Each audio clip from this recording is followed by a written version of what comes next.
Welcome to செரின்ஸ் kitchen. இன்றைக்கி நம்ம கிச்சனில் ஒரு சூப்பரான ஒரு குழம்பு ரெசிபி பண்ண போகிறோம். அதுவும் கொண்டக்கடலை குழம்பு பண்ண போகிறோம். இந்த குழம்பு பார்த்திங்கன்னா நம்ம சிக்கன் மட்டன் குழம்பு சாப்பிட்ற போலேயே ஒரு டேஸ்ட்டில் இருக்கும். அது சப்பாத்தி, பரோட்டா, சாதம் இது எல்லாத்துக்குமே ரொம்ப பொருத்தமாக இருக்கக்கூடிய ஒரு சைடிஷாகவே இருக்கும். வாங்க அது எப்படி பண்ணலாம் அப்படிங்கிறத பார்க்கலாம். வெள்ளை கொண்டக்கடலை 8 மணி நேரத்துக்கு முன்னாடியே ஊற வச்சு எடுத்துருக்கேன். வெள்ளை இல்லைன்னா கருப்பு எது வேணாலும் நீங்கள் சேர்த்துக்கலாம். இப்போ தண்ணி சேர்த்துக்கலாம். ஆனால் ஊற வச்சுட்டு தான் நீங்கள் கிரேவியோ குழம்போ செய்யணும். முங்குற அளவுக்கு தண்ணி ஊற்றியாச்சு. தேவையான உப்பு, கொஞ்சம் மஞ்சள் தூள், ஒரு உருளைக்கிழங்க தோல் சீவிட்டு கட் பண்ணி இது கூடயே சேர்த்துக்கலாம். இப்போ இதை மூடி போட்டு வேக வச்சிடலாம். ஸ்டவ் ஆன் பண்ணி குக்கர் வச்சாச்சு. 6 விசில் விட்டு ஆஃப் பண்ணிக்கலாம்.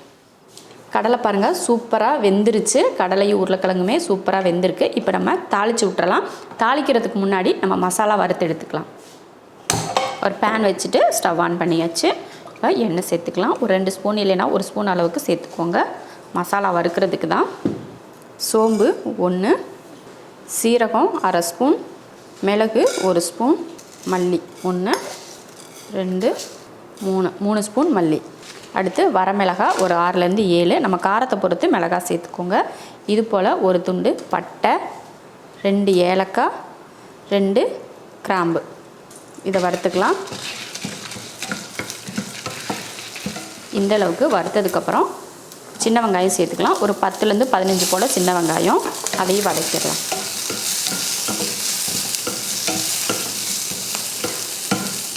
வெங்காயம் போட்டதுக்கப்புறம் நல்லா வறுத்தாச்சு. இப்போ இதை ஆஃப் பண்ணிடலாம். ஆற வச்சுட்டு அரைச்சி எடுத்துக்கலாம். குழம்பு தாளிக்கிறதுக்கு ஒரு பாத்திரம் வச்சு ஸ்டவ் ஆன் பண்ணியிருக்கேன். குழம்பு தாளிக்கிறதுக்கு எண்ணெய் ஊற்றிக்கலாம். எண்ணெய் காஞ்சதுமே கொஞ்சம் கருவேப்பிலை சேர்த்துட்டு 2 பெரிய வெங்காயத்தை பொடியாக கட் பண்ணியிருக்கேன், அதையும் சேர்த்துக்கலாம்.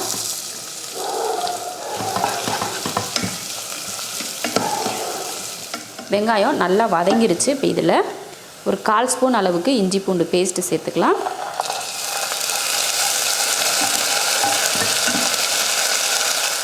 இஞ்சி பூண்டு பேஸ்ட் போட்டதுக்கப்புறம் தக்காளி 2 தக்காளி,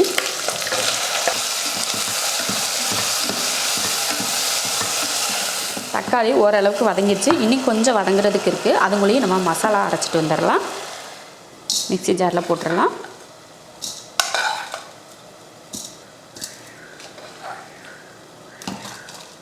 பாருங்கள் தக்காளி நல்லா வதங்கிருச்சு. இப்போ நம்ம அரைச்சோம் இல்லையா மசாலா, அதையே சேர்த்துடலாம்.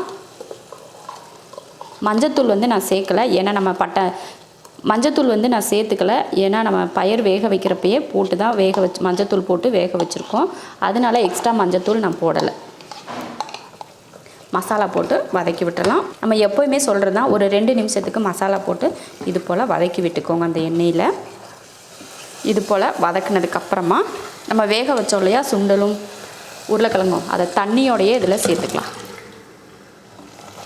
நம்ம இதில் உப்பு போட்டு தான் வேக வச்சுருக்கோம். பார்த்துட்டு உப்பு சேர்த்துக்கோங்க.